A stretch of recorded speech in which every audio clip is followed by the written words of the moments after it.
Merhaba sevgili izleyenler. Bugün sizlere Kıbrıs Türk Sanayi Odası'ndan sesleniyoruz. Diyalog Medya Grubu Genel Yayın Yönetmeni Sayın Reşat Akar'la birlikte gündem özel programıyla sizlerleyiz. Hemen bugünün konularını sizlere kısaca aktarayım. Zira başlıklarımız çok kısa ama konular çok derin.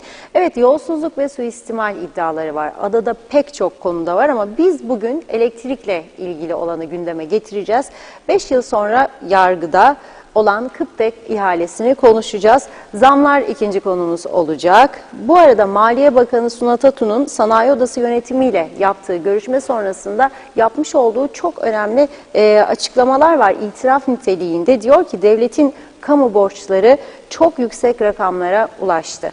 Değerlendireceğiz, ayrıntılarını sizlerle paylaşacağız. Hepsi ve daha fazlasıyla sizlerle birlikteyiz. Tabii sizlerin de yorumlarını bekliyoruz. Evet Reşat Bey, merhaba. Merhabalar Funda Hanım. Herkese hayırlı günler dileyerek başlayalım. Evet, bugün farklı bir mekandayız. Yine Sanayi Odası'ndayız ve buradan canlı yayın yapıyoruz. Burada yayın yapmamızın bir amacı var. Tabii biliyorsunuz, geçen daha da söylemiştik. Yerli üretime destek olması açısından. Yani biz de buradan bir destek vermiş olalım. İhtiyaçlarımızı karşılarken mümkün olduğunca yerli üretimi destekleyelim. Niye? Çünkü yerli üretim desteklenince o iş yerleri üretimi artırmaya devam ederler. Devlete daha çok vergi öderler. Sosyal sigorta ihtiyaç sandığı, sosyal fonlar, yatırımlar gerçekleşir. Devlet bu şekilde kendini güçlendirir. Ama tabii bunu ne kadar başarabiliriz? O ayrı bir konu. Ne kadar ihtiyacımızı karşılayabilir yerli üretim? O da ayrı bir konu. Ama imkanlar nispetinde yerli üretime destek vermeliyiz. Yerli üretim yapanlar da tabii kendilerini bu süreçte özellikle hem kalite hem de fiyat açısından etmeli. Özellikle siyasilerin yönettiği kamu kuruluşları vardır. Mesela bir tanesi kooperatif. Bu ülkenin en önemli ekonomik kuruluşlarından. Yıllardır süt dendi mi Coop Süt akla gelirdi ama daha sonra rakipleri çıktı, yerli üretimler başladı değişik markalarda ama yine de pazar ağırlığı kooperatif sütçülükte. Ama ne oldu? Bu kooperatif sütçülük zamanında gerekli önlemleri almadığı için şu anda bir paketleme sorunu, ambalaj sorunu yaşıyor. O Tetra Pak paketler adaya ulaşmadığı için başka paketleri kullanarak üretim yapıyorlar ve satış yapıyorlar. Bunun da hem onlara hem de genel olarak ülke ekonomisine olumlu yansıdığını söylemek mümkün değil. Dolayısıyla devlet nereye giriyorsa orada sorun vardır. Çünkü bizim devlet yönetme anlayışımız sadece ve sadece siyasi çıkarlara bağlıdır. Yönetim kurullarına iktidardaki partinin temsilcileri atanıyor. Onlar da oradan işlerine geldiği gibi ihale işlerini, ben kooperatifte böyledir demiyorum ama genel anlamda bunlar oluyor. Nitekim 5 yıl gecikmeli de olsa dün mahkemeye yansıyan bir konu var. Bugünün de ana konumuzdur. Ona geleceğim. Ama ne oluyor? Karar alıyorlar. 10 liraya alabilecekleri malzemeyi sırasında 15 liraya, 20 liraya alıyorlar. Bir şekilde de bunu kamufle ediyorlar. Çünkü onları oraya tayin eden siyasiler örtbas ediyor bunları. Zaman içerisinde herhangi bir tanesinin yargıya taşınmaması, herhangi birinin yargılanıp ceza görmemesi nedeniyle bu bizi nereye getirdi? Yıllar içerisinde bizde alışkanlık yarattı. Yap, ne yaparsan yap yanına kalır. İster yolsuzluk yap, ister suistimal olsun, ister taraflı hareket, zarar verici ama hiç korkma çünkü bir şey olmayacak. Neden? Çünkü seni siyasiler oraya getiriyor. O seni oraya getiren siyasiler sana hiçbir şey yapmaz, merak etme arkadaş. Yıllar itibariyle böyle geçti. Şimdi dün mahkemeye yansıyan bir olay. 5 yıl gecikmeli 2017 ve 2018. Şu anda bizim en büyük sıkıntımız nedir? İnşallah elektrikler gitmemiştir. Ama bugün gündüz de elektriği gidenler oldu. Bir bayan yazdı bana. Gündüz vakti dedi 2 defa kesildi elektriğimiz ve tam da çamaşırı kurmuştum. İkinci kesilip geldikten sonra makine yandı dedi. Çağırdım. 600 lira ister demişler kendisine. Bu parayı kim verecek diye soruyor bana. Ben de dedim eskiden Dektaş Bey derlerdi. Biliyorsunuz Dektaş Bey'e Dektaş derlerdi. Şimdi dedim bilmem ya Faiz Bey ya Ersin Bey dedim. İkisine de gidebilirsiniz. 600 binden alırsanız 600 de cepte kalır. Karlı olursunuz dedim. Gerçekten böyle şakayla karışık maalesef işlerimiz bu hale geldi. Şimdi dönelim bu ihaleye. 2009 yılından beri yani 13 yıldan beri elektrik kurumunun mal alımları, ihale meseleleriyle ilgili kötü kokular geliyordu. Bu kötü kokuları duydukça ne yaptık? 2009'dan itibaren özellikle araştırılmasını istedik. Yolsuzluk iddialarının, suistimallerin araştırılması. Özellikle de bir numaralı gündem maddesi hep elektrik kurumu oldu. Ve elektrik kurumuna mal alımlarıyla ilgili bu kadar kötü kokular çıkarken siyaset üzerine düşeni yapmadı. Hatta polise ve savcılığa yansıyan dosyaların durdurulmasını sağladı siyaset.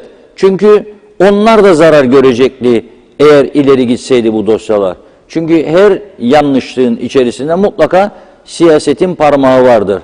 Yani siyaset o ihaleyi kazananlara veya teklif verenlere destek çıktığı sürece onlar başarılı oluyor. O destek çıkılmaması halinde onlar o ihaleyi zaten kazanamıyorlar. Ne oldu? Elektrik kurumu bugün sürünüyor. Elektrik kurumu bugün halkın ihtiyacını karşılayamaz durumda. Elektrik kurumu bugün halkı kazıklıyor. Çok kötü bir akaryakıtla üretim yapıyor. Filtresiz santrallerin bacalarından çıkan dumanlarla zehirliyorlar insanları. Hem en pahalı elektrik hem de her gün 1 saat, 2 saat elektrik kesintisiyle hayatımızı karartıyorlar. Böyle bir yaşam olmaz. Yani bunu kime anlatırsanız anlatın, böyle bir yaşam olmaz. Ne diyor insanlar? Nasıl olur da sizin elektrikleriniz her gün 1 saat veya 2 saat kesiliyor? Ne yapıyorsunuz siz o saatlerde? Ne yaptığımız belli. Battaniyeyi çeker evde oturuyor insanlar.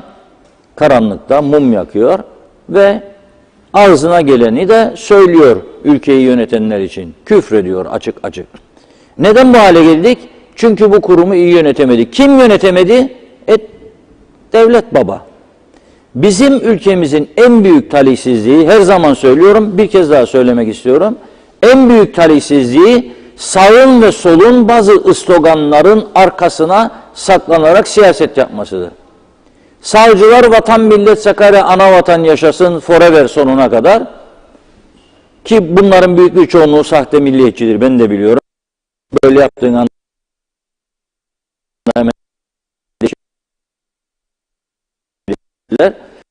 sonra baktığınız zaman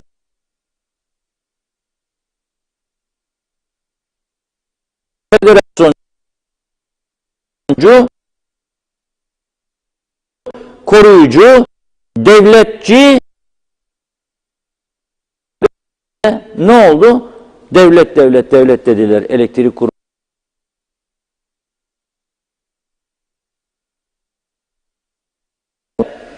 Dağıttılar sendikacıları mutlu etsinler. Çünkü sendikaların partneri, yani onlarla birlikte yürüyorlar bu yolu. Aday çıkarıyorlar. Mu getirdiler, batırma noktasına getirdiler. Şimdi de tabii özelleştirme olursaymış, var da Ercan'dan ne olmuş? Olursa mesela petrol şirketleri de özelleştirildi. Ama özelleştirmek kontrol sığındı, bilmem nereye sığındı. Bunlar inandırıcı gerekçeler değildir. Hepimiz biliyoruz. Devlet bunları denetlemediği, korumadığı içindir. Yani de devlet özelleştirelim, özelleştirelim yaparsan zamanında ihtiyacını karşılar. Bu şimdiki petrolde yaşadığımız çok farklı bir durumdur. Petrolde yaşadıklarımızı istedikleri şirketlere verdiler. Hatta bir tanesi o şirketlerin biliyoruz bir gün mecliste konuşulan dolarlar havaya uçarken ne söylediğini, her sene ne kadarlık bütçe ayırdıklarını siyasiler için verdiler ve şimdi de denetlemiyorlar. Özelleştirme demek denetlenmeyecek anlamına gelmesi ve sağlam sözleşmeler yapıldığı sürece o özelleştirmeden korkulmaz. Nitekim örnekleri var karşımızda. Güney Kıbrıs'ın bugün limanları özelleştirdi mi? Özelleştirdi. Biz ne yaptık? Gazi Mausa Limanı ve Girne Limanı'ndan memnun olduğumuzu söyleyebilir miyiz? Ama bir ara Gazi Mausa'nın özelleştirilmesi gündeme geldiğinde bir kelime geçti sadece. Kıyametler koptu. Stratejik bir liman özelleştirilemez. Öyle mi? Limassol Limanı Güney Kıbrıs'ın stratejik limanı değil mi? Neden özelleştirildi? Ne işi vardı Mısırlı Arap'ın orada limanı yönetme? Ama ne oldu? Öyle bir sağlam sözleşme yaptılar. Aldı Mısırlı şirket, geliştirdi limanı, yeni yatırımlar yaptı. Daha fazla geminin gelmesine, yük boşaltmasına, yüklemesine olanak sağlayacak bir hale getirildi. Genişletildi yani kapsam. Özelleştirildi. Larnaka'daki marina özelleştirildi. Ayia Napa'da yapıldı şimdi yeni bir marina. 200 milyon euroluk yatırım. Gene yabancı şirket. O da Mısırlı. İsrail yatırımları vardı. Ama bize geldi mi, dediğim gibi solun ilk tepkisi olamaz, peşkeş çekilemez, stratejik önemi vardır limanların, elektriğin, telefonun. Şimdi bu telefon dairesinden memnun olan kaç kişi var acaba soruyorum burada. Bu yolsuzluk araştırmaları, suistimal dosyalarının telefon dairesine de uzaması gerekiyor. Çünkü telefon dairesinin de son 25-30 yılda çok alımlarında suistimal iddiaları ortaya çıktı ve yolsuzluk iddiaları ama araştırılmadı. Alınan milyonlarca lira değerindeki kabloların telefon dairesinin ambarlarına değil başka yerlere gittiğine ilişkin iddialar vardı. Araştırılmadı. Yargıya taşınmadı. Aslında bu dünkü olayda yani elektrik kurumuna 2017-18'de satılan malzemeler ihale çerçevesinde ihaleye çıkıyor şirket. Düşünün siz Türk malı diye öne ihale şartlarında yer alan maddelerden bir tanesi Türkiye'deki bir üretimi örnek gösteriyorlar. Fakat ne yapıyor şirket? Çin'den getiriyor bunu çok ucuza. Ondan sonra dönüp sahte evraklar kullanıyor. Türkiye'de üretilmiş gibi sunuyor ve bu 5 yıl gecikmeli olarak ancak mahkemeye intikal ettiriliyor. Sadece bir davadan bahsediyorum. Bunun arkası gelir mi gelmez mi göreceğiz önümüzdeki günlerden. Bana göre niyet varsa gelecek. 210 bin dolarlık bir ihale ve şirketin yöneticisi şu anda 2 yöneticisi direktörü ve sekreteri yargıda. Dün duruşmaları yapıldı. Çok yüksek bir kişisel kefaletle 25'er bin liralık bir kefalet şartıyla serbest bırakıldılar ama yargılanacaklar. Burada ciddi iddiaları vardır. Mesela okuyorum. Şöyle diyor. Polis açıklaması. Lefkoşa'da faaliyet gösteren Mors Limited'in Kıbrıs Türk Elektrik Kurumu için 2017 ve 18 yıllarında açılan 2 ihaleyi en düşük teklif vererek kazanmıştır. Polis şirketin 2017'deki ihalede 15 bin adet cut-out alımı için 77.850 dolar,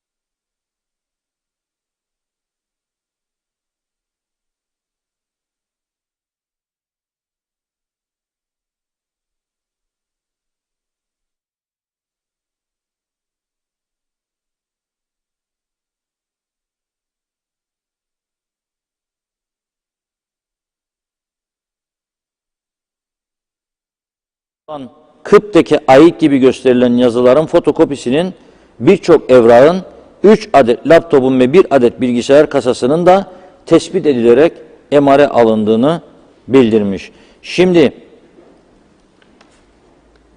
ben bu olaya çok üzüldüm. Çünkü bu şirketin sahipleri bu ülkenin tanınmış insanları, bu ülkede yıllarca ticaret yapan insanlar ve bu insanların bu yola tevessül etmeleri gerçekten üzücüdür. Bu kadar iyi kazanç varken, şirketlerin durumu çok iyiyken niye sahte evrakları tedavülü sürülüyor sırf bir ihale alınsın diye? Şimdi burada elektrik kurumunu yönetenlerden ziyade, bakın tekrar söylüyorum, çünkü daha önce bu elektrik kurumuyla ilgili iddialar ortaya atıldığı zaman bu ülkeyi yönettiğini iddia eden bakanlar, bakmayanlar sendikayla da birlikte el ele vererek dönemin sendika yöneticileriyle birçok konuyu kamufle etmişlerdir. Tekrar ediyorum, burada bilinen gerçekler vardır. Çok iyi ilişkiler içerisinde el ele omuz omuza yürüdükleri için hiçbir zaman sonuca gidilmemiştir. Halbuki savcılığa iletilen çok kabarık dosyalar vardı. Ve savcılık bunu ne yapmıştı? Geri gidelim dörtlü koalisyon hükümetinin dönemine. İlk bir ay içerisinde düzenlenen basın toplantısında savcılıktan gelen yazılar okunmuştu kamuoyuna. Neydi onlar? Yolsuzluk dosyalarıyla ilgili Kıptek, Kooperatif Süt, hayali hellim ihracatı, suni gübre meselesi, bunun gibi birçok dosyada savcılık mesele yok diyerek dosyaları kapatmış. Siyaset olarak siz 4 tane parti iktidardasınız. Bir taneniz bile demesi gerekmez miydi? Nitekim biri dedi ama. Onu söyleyeceğim. Bir tanesi, hakkını vermek lazım. Halkın Partisi bu işi dörtlü hükümet olarak karar verilmemesine rağmen tek başına götürmeye çalıştı birçok yolsuzluk iddiasını. Hatta Kudret Özersay'ın başsavcı yardımcısıyla görüşmeleri oldu. Bu konularda soruşturmaların tamamlanması konusunda ısrarlı olduklarını beyan eden açıklamaları da olmuştu.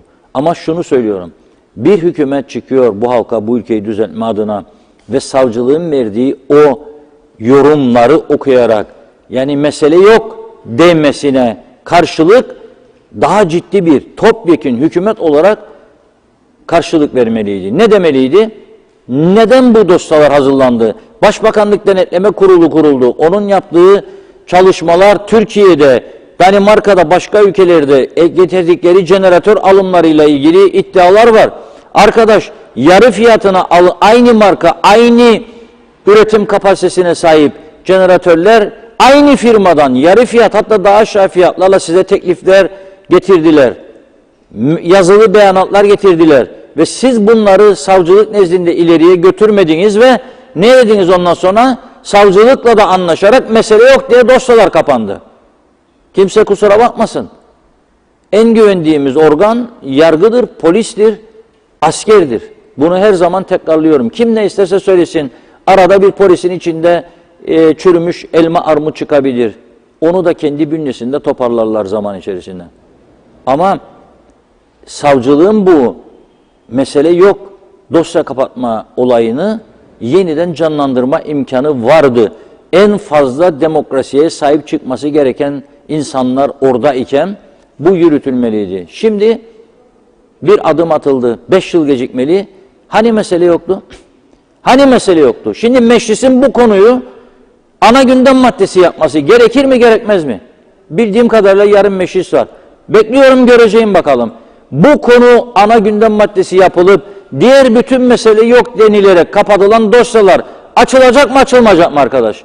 Açamıyorsanız çıkın oradan. Halka verdiğiniz sözlerin tamamı yalan demektir. Açabiliyorsanız tamam. Bugün bu halkın yaşamakta olduğu bu karanlık günlerin ana sebebi bu kurumun içinin oyulmasıdır. Yolsuzluklardır, hırsızlıklardır, kurumun pahalıya malzeme almasıdır, kurumun çok fazla personelle çalıştırılmasıdır, kurumun yanlış toplu sözleşmeleri yapmasıdır, hükümetlerle sendika arasında çatışmalar veya gizli anlaşmaların sonucudur. Devlet istiyorsun, buyur yönetiyor stratejik kuruluşunu. Bugün senin bu stratejik kuruluşun ayın sonunda 31 Mart'ı gösteriyorum hedef olarak. Yakıt koyabilecek mi? Teknecik santralının depolarına koyamayacak mı? Çıksın söylesinler. Bugün yakıt koyabilecek durumda mı? Gemi neredeyse yoldadır. 5 gün sonra gemi gelecek. 28 Mart'ta burada gemi. Bu geminin boşaltma yapabilmesi için 7 milyon dolara ihtiyacı vardır elektrik kurumunun. O 7 milyon doları bulabilecek mi? Daha önce de vardı da bulmuştu. Buldu, zorlandı. Şimdi en büyük umudu 1 Nisan. Tam da önemli bir güne denk geldi. EOKA terör örgütünün, tetiş örgütünün kuruluş yıl dönümüdür. 1 Nisan, bunu hiç kimse unutmasın. Terör örgütünün kuruluş yıl dönümüdür. Ve Rum tarafında resmi törenler düzenlenir. Çünkü onlar onu kurtuluş ordusu olarak görür. Biz de Kıbrıs'ı kana bulayan örgüt olarak görürüz. O 1 Nisan günü çok önemli. Elektrik kurumunun yeni faturalar, zamlı tarifeler. Hem her gece 1 saat, 1,5 saat, 2 saat elektrikler kesilecek. Hem buzdolabındakiler bozulacak, atılacak. Hem çocuklar ders çalışamayacak. Hem soğuk kış gecelerinde donacak insanlar, battaniye örtünecek. 100 sene öncesine, 80 sene öncesine dönecek. Hem de dönecek bir de faturalar gelecek. %300 zamlı. Öde babam ödeyebilirsen. Maaş 6.000, elektrik faturası 2.000, 3.000. Öde. Yazık günah. Yani bunun ana sebebinin, tekrar ediyorum, bu kurumun iyi yönetilememesi olduğunu kabul etmemiz lazım. Bütün devletin yönettiği kuruluşlar. Sanayi Holding böyle battı, ETİ böyle battı, Kıbrıs Türk Hava Yolları böyle battı, turizm işletmeleri böyle battı. 2 tanesini tuttular ellerinde. Nedir bu? Telefonla elektrik. Telefon batmış mı? 500 milyonun üzerinde borcu var mı? Telefon dairesinin vardır. Neredendir bu borç? Neredendir? Ve ikinci bir olay. Nasıl oluyor ya bu elektrik kurumunun ambarlarından, yani bu dün mahkemeye çıkarılan sahte evrak falan filan meselesinin hemen altında Diyalog Gazetesi'nin arkadaşlarımız şimdi inşallah maşallah getirecekler ekrana. Ben buradan göremiyorum, yayın yaptığım yerde göremiyorum çünkü. İkinci bir olay var. Bacak haber manşete. Ne diyor burada? Kıptek'ten 4 milyon değerinde kaplo çalan zanlılar kefaletle serbest kaldı. Bir uçağa git istersen ya da gemiye, yüzerek de olabilir. Havalar bu hafta sonu ısınıyor. Girne, Alanya, Girne, Anamur en yakın mesafe. Yüzerek de gidebilir. Bir balıkçı teknesiyle de gidebilirler. İnşallah gitmezler tabii. 30.000 Türk lirası da onlar ödeyip serbest kalmışlar. Şimdi nasıl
ülkenin düzlüğe çıkması için konuşuyoruz. İnsanlarımıza çektirilen eziyetlerin son bulması için konuşuyoruz. Ve eğer hedef ki eşit egemen devletse, yani kendi topraklarımızın üstünde kendimizi yönetmemizse, bu şekilde yönetemeyeceğimizin anlaşılması demek. devlete bir ciddiyet gelmesi demek. Bunu yapamıyorsak o zaman tabii ciddi sıkıntı var demektir. Ve Funda Hanım üzgün üzgün bakıyor tabii. Buyurun. Mesajlara geçelim. Çok teşekkür ederek her zamanki gibi başlıyoruz. Tabii giden mesajlar oldu ama evet, Hasan Kargaz hoş geldiniz, kolay gelsin demiş. Emine Mülayim de iyi yayınlar diliyor. Mehmet Kurtulmuş da, Mehmet Uluçaylı da kolay gelsin. İzzet Kahraman, Sayın Reşat Bey 1987 yılı biz söyledik. Bugünler gelecek diye ama milliyetçiler bize Rumcu dedi, bir de komünist dediler diyor. Ne oldu? Bizim dediğimiz oldu demiş. Soner Sabriler Londra'dan selamlarını yolluyor. Kuzey Kıbrıs Türk Cumhuriyeti karanlığa doğru tam gaz ileri gitmeye devam ediyor. Hayırlı yayınlar size ve ekibinize. Evet, Cemil Kurç. Evet, bu elektrik mallarında yalnızca satanı değil, bu malı teslim alanında yargılanması gerekir. Tahir Aköz, faturayla ne garip hallere düştüm. Her şey tamam da bir param noksan. Karkış demeden battaniyeye düştüm. İçim ürperiyor ya elektrik yoksa demiş. Evet, Mahmut Bektaş çok doğruları söylüyorsun Reşat Bey yazdı. Evet, bakıyorum. Aysun Öztrak iyi yayınlar demiş. Akçay Muhtarlığı. Evet Reşat Bey, Allah yardımcımız olsun. İnanın artık uyanmak istemiyoruz. Bu ülkede her şeyin bedelini halk mı ödeyecek? Artık halkın dayanacak gücü kalmadı. Meral Kavas, sizlere benim şikayetim diyor. Maalesef elektrik kesintisi Küçükkaymaklı'da akşam saat 6'da kesildi. Sabah 5'te gelmiş. Tam 11 saat. Arıza nedeniyle kesilmiş diyor. Hangi zamandayız? 11 saat kesinti. Benim evimde 2 hastam var. Eşim makineye bağlı uyur. Bir de hasta oğlum var. Elektrik yok. Soba buz kesti. Battaniyeler de yeterli değil. Sabaha kadar hasta olduk maalesef diyor. Memleketi bu hale getirenler utansın. İyi yayınlar sizlere. Emine Mülayim, çok merak ederiz. 1 Nisan'da gelecek olan elektrik borcumuz ne kadar olacak? İnşallah 1 Nisan şakası olur da kalbimiz durmaz. Gelecek olan miktardan korkar olduk. Betül Kazımoğlu, özelleştirme konusunda Güney'i örnek göstermeyin çünkü onlar devlettir yazmış. Ömer Bozkaravezirler de bu konuyla ilgili diyor ki elektrik Güney'de özel değil ama gayet güzel. Sebebi hırsız değiller. Özel deriz, sanki özel hayırlıdır. Özel halkı hiç düşünmez, yalnız kendini düşünür. Özel zenginlere güzel, sen beni gör, ben de seni göreyim diyor. Gariban umrunda değil demiş.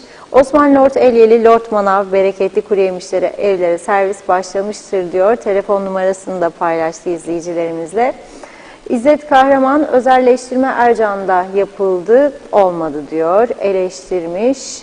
Evet, bizim atalarımızın mücadelesi 1955 yılından 74 yılına kadardı. Mücadele ettiler diyor. Sonrası olmadı, onurlu gururlu yaşayalım diyor.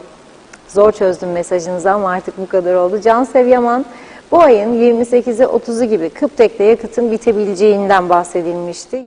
Ancak para ayarlandı mı diye soruyor. Yoksa tümden karanlığa mı gömülüyoruz? Evet, İsmail Mine Başarır, biz duymadık, polis neyle suçladı onları demiş. Evet, bakıyorum. Osman Lord Eyleli, sözleşmede ne yazılırsa onu vermek zorunda. Kim sahte evrak düzenlemiş, düzenlendiren de suçlu olmalı dedi. Sayar Eker, Funda Hanım'a diyor, bunu özellikle okuyayım. Maaş artışı yerinde olur. Yok. Medya çalışanı olmak yürek ister bizim memlekette. Reşat Akar'ın akışı beyinlere enerji verir. Elektrik kesintili gelse bile dedi. Ulus Barani, emin ol ki diyor, şu yolsuzlukta o dönemin bakanı ve elektrik kurumu yönetim kurulu başkanı da var. Tolgay Kurtoğlu hayırlı yayınlar yazmış. Nazime Nalbant, herkese, ailesine, tüm sevdiklerine selamlarını yolluyor. Evet, yine bir perşembe gününde zamlarla, elektrik sıkıntıları içinde her gece böyle karanlıkta insanlar çok kalıyor diyor. Şimdiye kadar Kıbrıs böyle durumda olmadı. En fakir olan memleketlerde bile demiş bu zorluklar olmadı. Kıbrıs halkı neden bunları yaşıyor demek istiyor. Çıksın desinler ki çok eskiden yaşamıştık. Bu yaşımda ne gördüm ne duydum bu olanları. Hep ihmal yüzünden değil mi? Bu bedeli halk mı ödeyecek, ne günahları var diyor. Devlet dediğin kendi işini kendi yapmalı. Halkı hiç rahatsız etmeden, halkına da yansıtmadan, üzgünüm dedi. Evet, Sayar Eker, çürük elmadan verimli gübre olur yazmış. Oytun Andaş, Yeniden Doğuş Partisi derim diyor, ben onu överim. İsmet Ezel, yaz tahtaya kimse aramaz sormaz. Kubilay Mert Duna, evet sizin olanı sizden çalarlar, sizse kaybettiniz sanarak vaktinizi aramayla geçirirsiniz. Yani geri dönersiniz. Nereden geçtim, nereye uğradım? Sizden onu çalanlar devamlı onu geriye saklarlar, ileriye gitmeyesiniz diye ki hep bulduğunuzda sevinesiniz. Tıpkı elektrikler gibi. Tıpkı ay sonu maaşlar ödenecek mi gibi, tıpkı 5 kuruşluk bir malı 20 kuruş olduğuna değil bulduğumuza şükrettiğimiz gibi. Geldiğimiz nokta işte böyle bir şey. Ali Dereseven, Reşat Bey, hükümet orta yerde yok, hızla çöküyoruz. İnsanlarımızın alım gücü sıfırlanıyor. Kuzey Kıbrıs'ta her yerde Türk'ten fazla Rumlar dolaşıyor çünkü fiyatlar onlara daha cazip geliyor.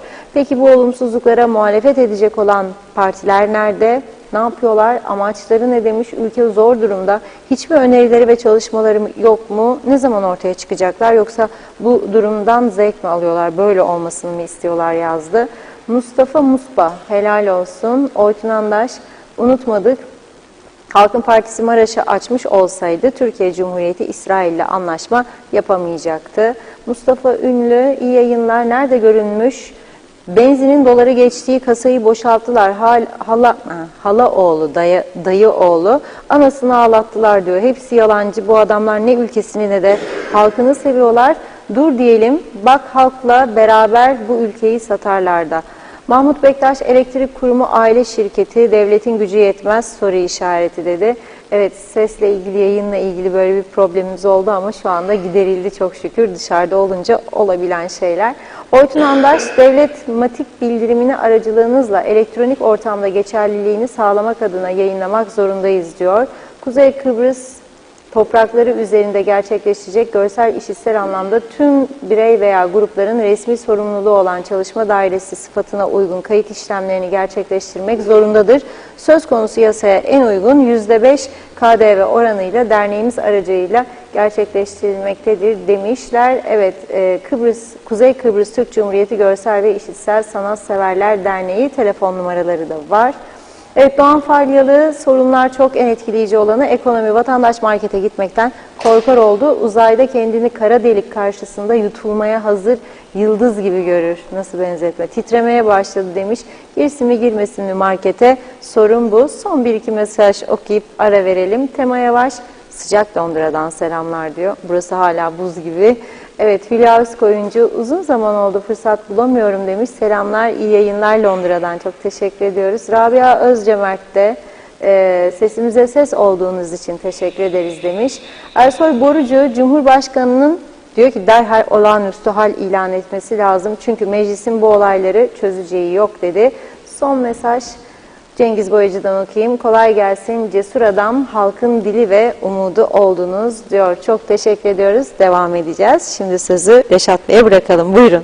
Evet, çok teşekkür ediyoruz güzel mesajlar için. Yayın konusunda çok mesaj var. Gidip geliyor ses diye. Doğrudur ama düzeltilmiş olması lazım. Arkadaşlarımız düzeltildi diyorlar. Biz bunu sanayi odasından yapıyoruz bu yayını şu anda. Canlı yayın aracımız 6 tane de adam çalışıyor bu yayını yapmak için şu anda görev başında. Funda Hanım, ben, televizyon müdürümüz Sezgin Madencioğlu, kameramanlarımız Apo, Yaşar Bey, araç içerisinde, naklenen araç içerisinde Muhammed, herkes görev başında. Ama tabii bir de havaların durumu var, elektriklerin gidip gelmesi var. Şükrediyorum ben daha bu halimize. Çünkü sağlam bir tane iş göstersinler bana Kuzey Kıbrıs'ta. Bir tane sağlam giden iş. Mesela bu elektrikler gidiyor geliyor. Tamam mı? Bugün Girne'den gelirken düşündüm. 3G üzerinde. Şimdi mesaj gönderiyorum, gitmiyor. Tamam mı? Mesaj bekleyen şahıs da ne oldu bu diyor, mesaj gönderecekti, bana bir not geçecekti. Gelmiyor. Gelmiyor. Bakıyorsun şey yok, bağlantı yok ama senin 3G çalışıyor. Öde babam öde. Öde babam öde. Çalışıyor 3G. Ama yani hat açık görünüyor, mesajlar gitmiyor.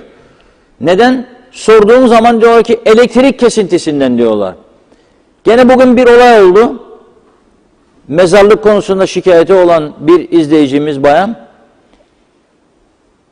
telefon numarasını atıyor, arkadaşlara veriyorum, arıyorlar.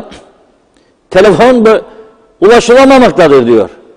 Defalarca arıyorlar. Aradıkları yerde Lefkoşa'dan 10 kilometre, 15 kilometre uzakta. Kadın sonra kendisi ulaşıyor. Diyorum ki sizi arıyorlar ama telefon çalmıyor. Telefonun devre dışı olduğu belirtiliyor. Yok diyor. Elektrikler gider gelir. Bu bölgede elektrik yok diyor. Ondan dolayı. Herhalde vericilerde sorun yaşanıyor. Yani bu elektrik öyle bir saat üşüdüm kaldım meselesi değildir. Üşüdüm battaniye örtündüm bir saat geçti. Allah kerim yarana meselesi. Bütün hayatımızı etkilemiş durumdadır.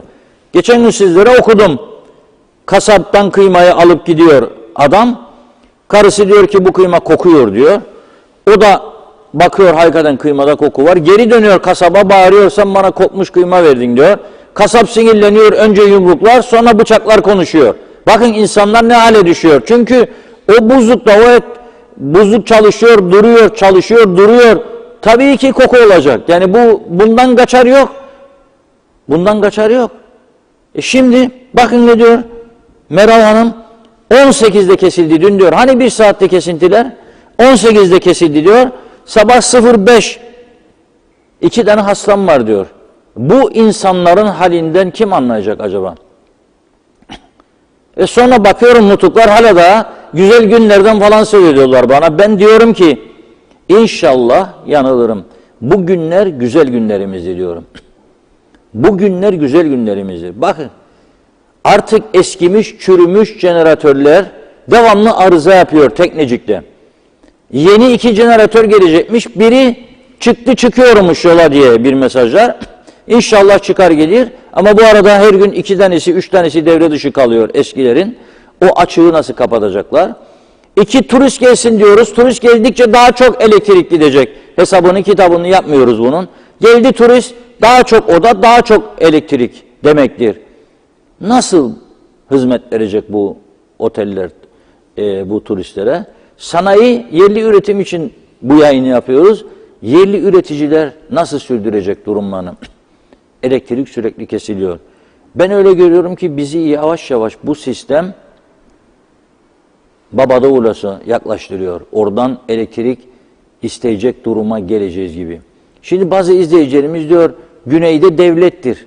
Ben bunu çok söyledim. Evet, AİK denilen kuruluştur. Cyprus Electric Authority. Ben o elektrik kurumunun bakınız aradaki fark nedir? O elektrik kurumunu yönetenler bu işin uzmanı kişilerdir.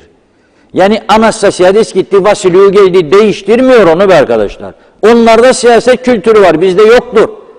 Bizde yok, bizde dikili taş kültürü vardır. Alacağım kendini diyor görevden ve alıyor ve hiç ilgisi olmayan adamı getirip üst kademe yöneticisi yapıyor Bakan Bey. Zaten çökmüş bir memleketin o onun uhdesinde olan meseleler hiç ilgisi olmayan bir adamı sen alıp oraya getiriyorsun. Senin ondan esas teknik adamdan bilgi alma ihtiyacın var, öğrenme ihtiyacın var. O hiçbir şey bilmiyor getirdiğin. Sen bilmiyorsun, getirdiklerin de bilmiyor. Nasıl bu sorunları çözeceksin bana onu söyle bakalım. Bunun hesabını soran var mı? Yoktur. Bir de büyük ekonomik kuruluşlarımıza da düşen bir görev siyasileri zorlamaktır. Zorlayacaksın. Yine bugün bir örnek vereceğim. Girne Lefkoşa arası gelirken baktım. Ekonomi çöktü diyoruz. Kriz var diyoruz. İşler kötü diyoruz. Ama yol üstündeki tabelalar artıyor. Bunlar yasaktır aslında. Hapisliktir bunlar.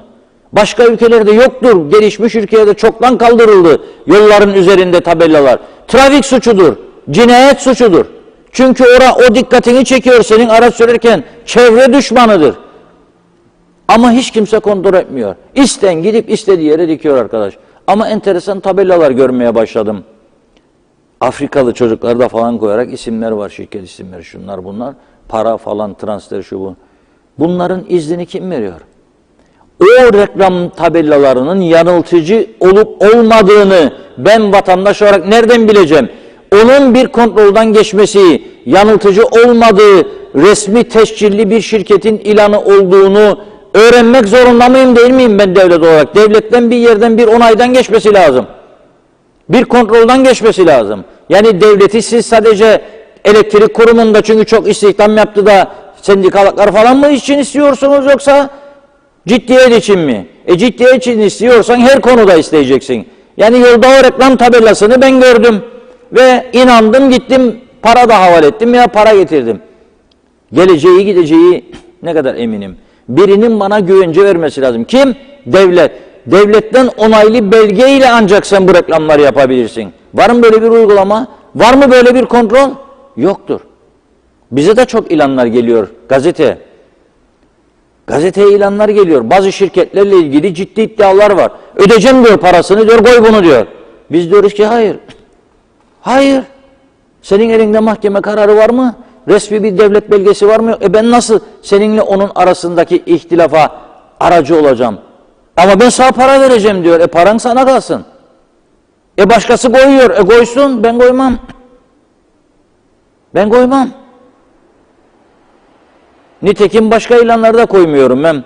Daha önce de yasaklamıştım. Sonra o yasaklar kalktı tabii. Beni kurumum ilgilendirir. Adam geliyor köyden, küçük bir köy, 200 nüfus, 250 nüfus. Diyor ki bir ilan koyacağım diyor. Ne ilanı? Evlatlıktan ret ilanı. Kimi? Oğlumu. Niçin? Ya kızımı. Niçin ya?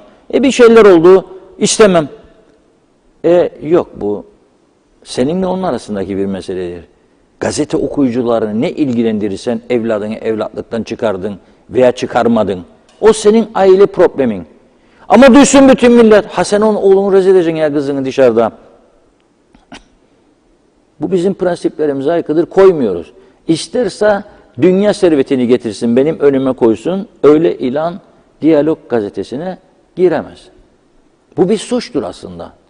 Çünkü düşünün 250-300 nüfuslu bir köyde adam çocuğunu evlatlıktan atmış, çocuğu da yürür köy yolunda ve köylüler onu görür kahvede otururken, ne oldu be Mustafa? Baban seni attı ama evlatlıktan. Vay be ne oldunuz be? Hadi dedikodu. Tabii bizim de en büyük özelliğimiz dedikoduculuktur ha. Namık Kemal'i bile usandırmışık zamanında. Ah bu Kıbrıs'ın demiş dedikodusu. Beni en çok üzen bu oldu demiş. Zindan mından boş verin. Dedikodu kardeşim demiş. Beni çok yıprattı demiş. Çünkü öyle iddialar vardı ki Namık Kemal her gece 2-3 tane kadın koyar çıkarmış zindana. Ne Kıbrıslıydık ya biz. Neyse. Yani sen ona sakız vereceksin. Bütün köylüye konuşacak. Onun psikolojisini, dengesini bozacak falan filan. Yoktur böyle bir şey. Şimdi ben soruyorum. Tamam da devletin yönetmesi, kontrol etmesi gereken meselelerde sorumlu makam kimdir? Ya sen 8 ayda bir, 10 ayda bir, her sene hükümet değişiyorsun. Her hükümet değişinde müdür, müsteşar, danışan, danışman hepsini değiştiriyorsun. Birilerine bir sorumluluk ver. Ha kimin sorumluluğundadır bu ana yollar, bu tabelalar? Kimden onay alınır o sloganlar oraya yazılırken? Nasıl olur? Zaten dediğim gibi olması yanlıştır. Olması yanlış, reklam yapılabilecek yerler vardır. Özel yerler, belediyeler bunu tespit eder, oralara gidebilir. Konuyu dağıtmayalım. Elektrik çok önemlidir. Tabii oralara elektrikle bağladıkları için de tabelalar benim gündemime girdi bugün. Ve ölen oldu biliyorsunuz Lefkoşa Girne yolunda. Rüzgarlı, fırtınalı hava, yağmur var. Çıkardılar bir yabancı uyrukluyu direğin üstüne. Reklam tabelası dikecekmiş. Canlı elektrik var orada. Çatır çatır vurdu öldürdü adamı. Ne oldu ondan sonra? Ne oldu? Hele yabancı olunca hiçbir şey olmaz. Hiç kimsenin umurunda olmadı. Herkes gene aleminde, gene keyfinde, gene yeme içmesinde. Hiçbir şey olmadı. Ne sorgulama, ne yargı, ne hiç ceza, hiçbir şey yok. Bu şekilde siz nasıl olduğu, ne kuralı, ne tüzüğü, ne yasası, ne bir hiçbir şey olmayan bir ülkeyi nasıl devlet yapacağım dersiniz ya? Eşit egemen nasıl olacak? Nasıl olacak? Ama o Rum tarafı, o AİK dediğimiz kuruluş, ben gittim gördüm yönetim binaları tamamen güneş enerjisiyle aydınlanıyor. Bütün elektrik o binanın yönetim binası güneş enerjisiyledir. Hep camdır binanın dışı. Var mı bir tane bizde böyle bir? Peki biz yapamaz mıydık bunu? Yavaş yavaş devlet kurumlarına olsun böyle yapamaz mıydık? Gene o AİK devlettir ama 6 tane özel şirkete 5 megawattlık her biri yani 30 megawatt. Bizim 300'dür ihtiyacımız. Onda birini 6 tane şirket güneşten üretiyor güneyde. Özel şirket. Bunun için konuşmayalım yani özelleştirmedi diye onlar yani biz daha özelleştirmeyelim mi demek ister bazıları, anlamış değilim. O da gidiyor. Yavaş yavaş gidiyor ve çok başarılı olduğu halde bizim gibi siyaset egemenliği olmayan bir kuruluş. Tamamen uzmanlar tarafından yönetilen bir kuruluş ve karlı bir kuruluş. Onlarda olmadı mı diyeceksiniz bana şimdi, yolsuzluk molsuzluk. Gelelim ona şimdi. Rum Telekomünikasyon İdaresi, SİTA, korkunç başarılı bir kuruluş. Onlarda da mesela cep telefonlarda o yönetiyor, 5G. Nasıl onlar özelleştirmedi? Çok karlı, çok başarılı. Onlarda hiç yolsuzluk olmadı mı? Oldu. Oldu. Güneydeki bir Türk arazisi bir Rum'a, o Rum'un üstünden de telefon dairesine satıldı bundan 9-10 yıl önce. Satış işinde yönetim kurulu başkanı Iksatis Kitis diye bir adam, Güney'in en ünlü avukatlarından. Ben onu tanıma fırsatım oldu. Amerika'da bir kursta beraberdik. Orada tanıdım. Çok güler yüzlü, enerjik bir insan. Orada yönetim kurulu başkanı yapmışlar. Kendisinin hukukçu olduğu için de işte alımlar malımlar. Orada adam fiyasko verdi. 2-3 tane kurum yöneticisiyle birlikte 200.000 euro yolsuzluk işine bulaştılar. Ne oldu bunun sonucu? Merak ediyorsunuz herhalde. Ne oldu sonucu? 5 yıl hapiste kaldı. 5 yılda kurumun içindeki yöneticiler. Hadi bir tane bana Kuzey Kıbrıs'ta örnek gösterin bakalım varsa. Çok merak ediyorum. Bir tane. İşte bir kişi dün daha mahkemeye çıkarıldı. Ne olacağını da bilmiyorum ben. Yok. Arada çok fark var. Yani iki tarafın yönetim anlayışında çok fark var. Bizdekiler eline kağıdı alıp mesele yok diye bununla meseleyi kapatıyorlar. Onlar mesele vardır deyip ileri götürüyorlar. Arada çok ciddi fark var. Onlar orada milletvekilleri bakan yapmıyor. Bizimkiler diyor ki ben olsam başbakan diyor, milletvekili olmayan adamı bakan yapmam diyor. Yani milletvekilleri bu ülkenin en önemli, en değerli, en başarılı insanlarıdır. Sonra da onların aile çevrelerinde alıp bir yerlere üst düzeyde tayin etmeleri var. Bundan bile çekinmiyoruz. Bu batmış dönemde ülkenin. Olacak şey değil. Gerçekten olacak şey değil yani. Peki ne oldu sonunda bu ülke? Ne oldu? Maliye Bakanı bugün söyledi işte ne olduğunu. Çok güzel anlattı.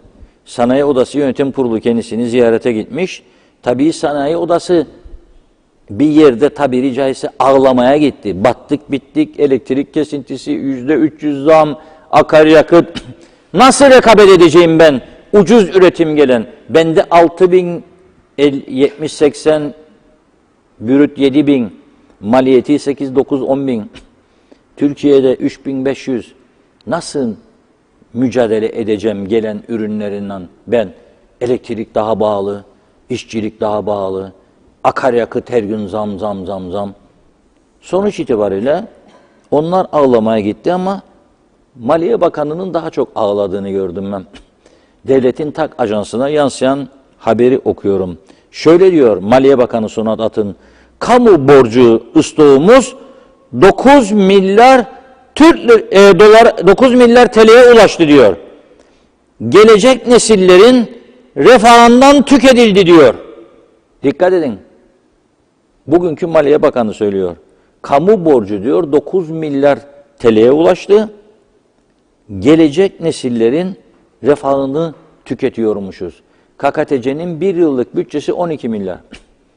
Yani bir yıllık bütçe, bütün maaşlar, diğer giderler falan filan neredeyse borcumuzdan eşitlendiği. Peki nasıl ödenecek bu borç? Gümbür gümbür zam yaparak mı bir anda? Ona da dikkat etmek lazım. Gümbür gümbür zam yaparak mı? Yani dün 75 lira, bugün 145 lira arkadaş. Ne olacak? Şimdi Erol Canseç yazıyor bana. Güneyden dönerim diyor Reşat Bey diyor. Ruh marketlerinde diyor arkadaşlarla karşılaştım diyor. Vuski alırlar diyor. Daha ucuz oldu bizden.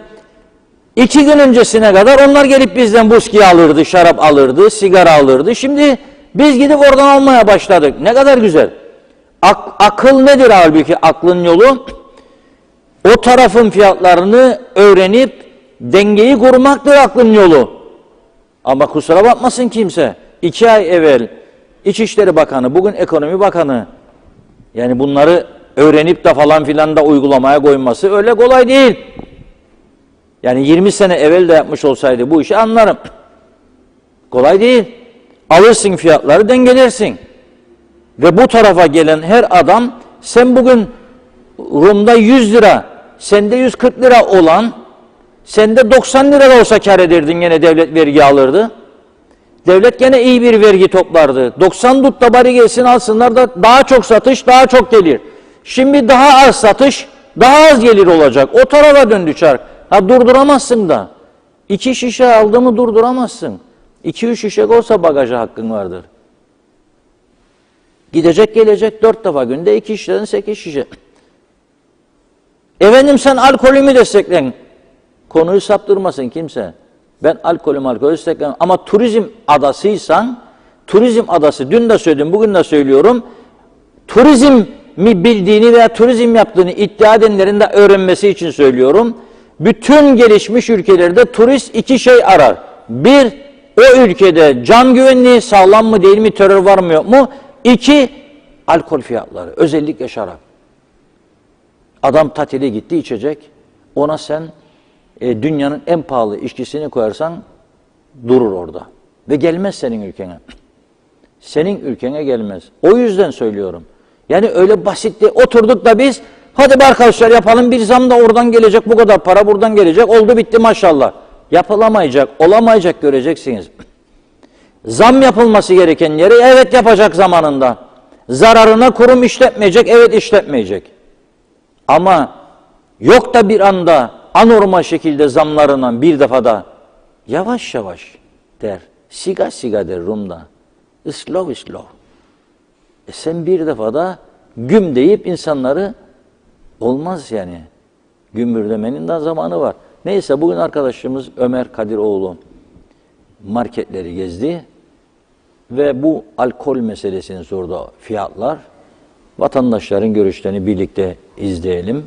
Sonra devam edeceğiz. Alkole, dün alkollü içkilere, dün okkalı bir zam yapıldı. Neler söyleyeceksiniz? Abim her şeye zam yapıyorlar.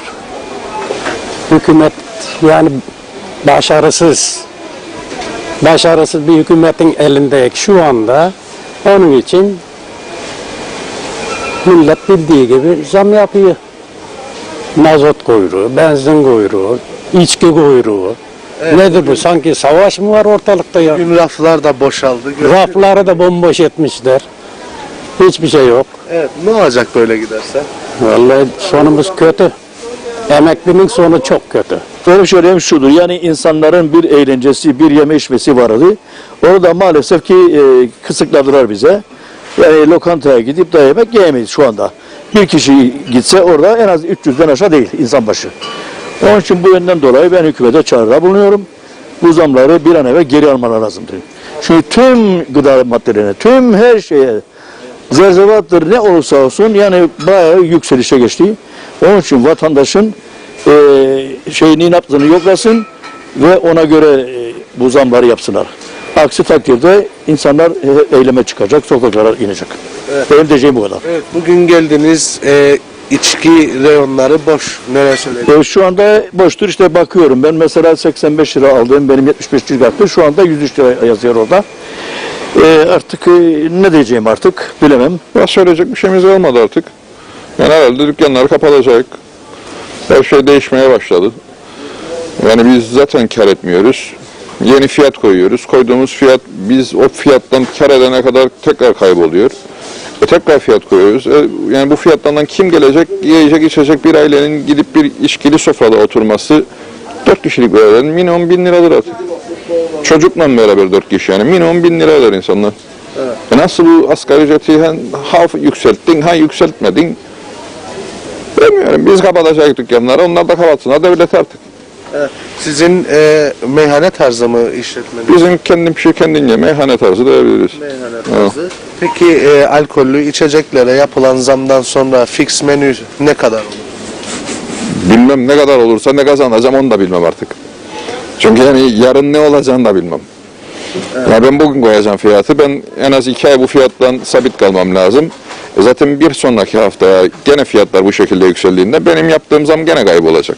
Alıyorum, içki tüketiyordum. Peki şimdi bu zamlı fiyatlarla Hiç memnun değilim. memnun değilsiniz. Evet, birdenbire bir zam yapması nereden geldi bu? Evet. Beklentiniz nedir? İsteğiniz nedir yetkililerden bu zamlarla ilgili? Millet artık indirim yapsınlar, geçinemiyoruz. Ben emekliyim, bana verdi 500-600 lira zam, onu da mazotla, içkiyle, yağla her şeyi geri aldı. Sadokkalı ben şeye mi geldi, alkola mı geldi, Her şeye. benzine gelmedi mi? Salatalığa baktım ya 35 TL. Allah'ını seversen 35 TL. Salatalık mı olur ya? Domates olsa bilmem kaç TL, yazdık günahtır bu vatandaşa. Ha beni sıkmayabilir. Ama asgari ücretle çalışanları çok sıkar.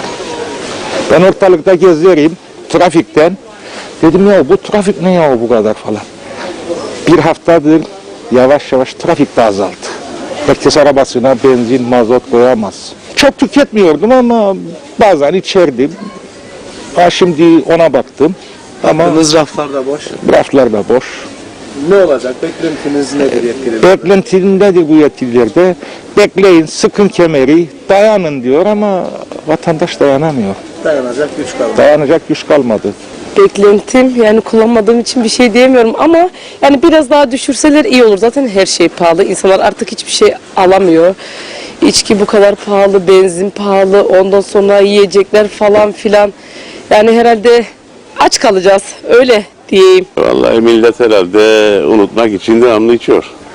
Yani bu bağlılığı veyahut da bu gidişatı, benzini, petrolü, alkolü, ne bileyim elektriği, salatalığı insan yani görüp hayal eder ancak içerek hayal edebilir. Evet, siz kullanıyor musunuz alkol? Nadiren de olsa kullanırız. Arkadaşlarla bir dışarı çık. Fiyatların bu şekilde bir anda bu kadar yükselmesi Vallahi hiçbir anlam nema veremem. Yani ben anlayamadım. Yani döviz çıkmadı. Başka bir etken olmadı. Niye devamlı bu petrol ve alkol veyahut da satış gıda maddeleri devamlı yükselir? İnsanlar artık çıldırıyor. Ve hala daha bunu anlayamıyorlar. Ne devletimiz anlıyor, ne çalışanlarımız, ne hiçbir. Hiç kimse bu işe önlem alamıyor.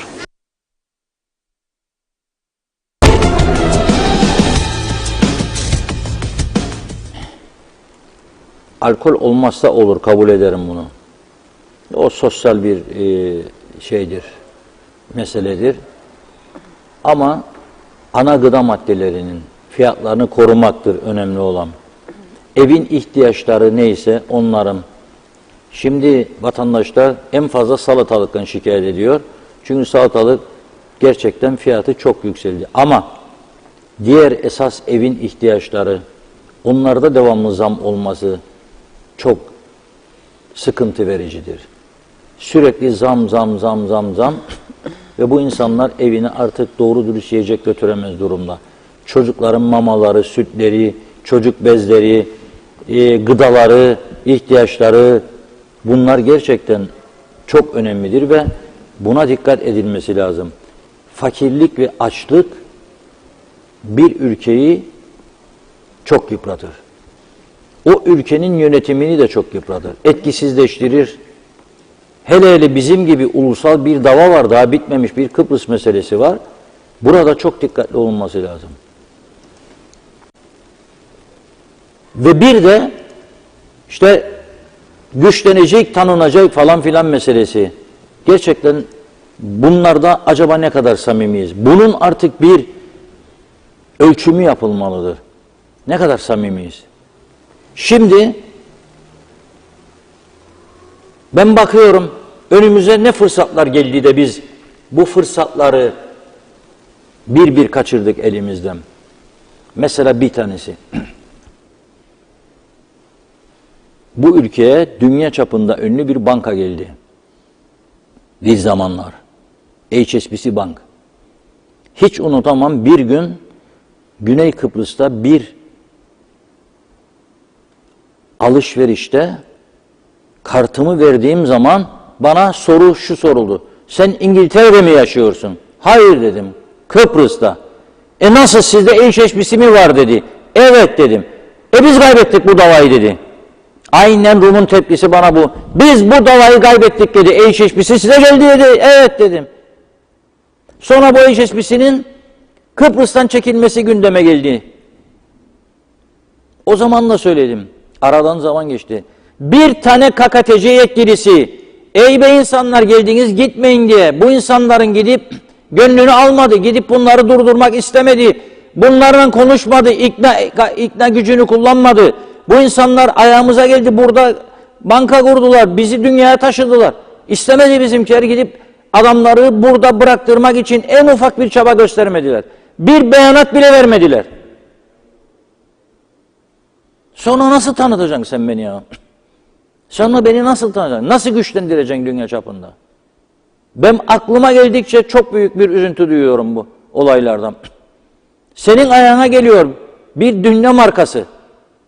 Ve sen bunu kaçıracaksın, adamlar gitme kararı duyduğunda anında müdahale etmeliydin. Bütün gücünle burada kalmaları için savaşmalıydın. Ne yapabiliriz sizin için? Ne eksikleri var? Ne yanlışlar var? Söyleyin, onları düzeltelim. Yok. Şimdi de burada tabii iyi bankalarımız var, ben ona bir şey demiyorum.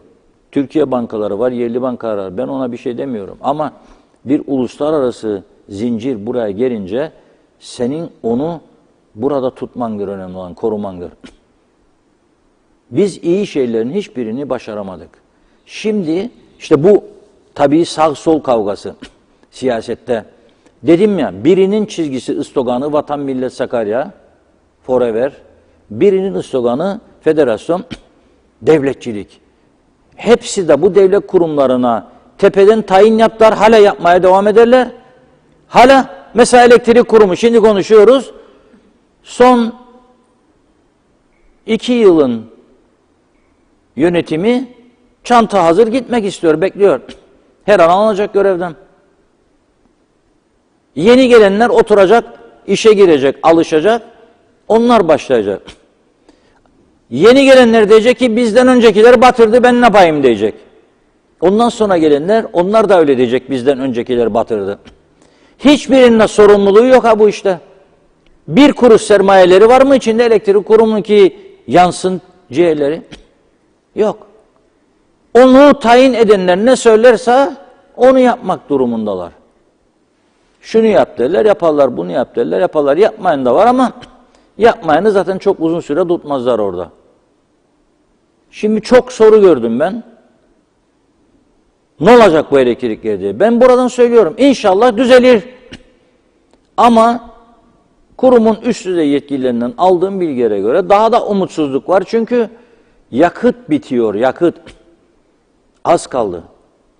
Yani yakıt bitiyor. Bu yakıt yenisi geldiğinde bildiğim kadarıyla 7 milyon dolar bir paraya ihtiyaçları var. Bu para yok kurumun kasasında. Neyi bekliyorlar? 1 Nisan'ı. 1 Nisan'da zamlı faturalar dağılacak. Hemen 2-3 gün içinde topladıkları paraları biraz da devleti zorlayacaklar. Devletin borçları var. Alabilirse parayı 7 milyon dolar yatırıp yakıtı boşaltacaklar. O günlerde kesintinin daha da artması söz konusu olabilir. İnşallah olmaz tabii. Olmasını istemiyoruz. Ama bir de tabii bu zamları görünce bu vatandaşlar acaba bir sonraki ay elektrik kullanımında nasıl hareket edecekler? Zaten siz kesiyorsunuz günde 1 saat, 2 saat. İnsanlar ne olacak? Gündüz de mi karanlıkta oturacaklar? Yani bu ciddi bir süreç. Ama havaların iyileşmesiyle bu sobaların, klimaların daha az kullanılacağı hesap ediliyor. O zaman da Teknecik'in ürettiği elektrikle durumu idare edebileceklerini düşünüyorlar. Ama yeni arızalar olmazsa diyorum ben.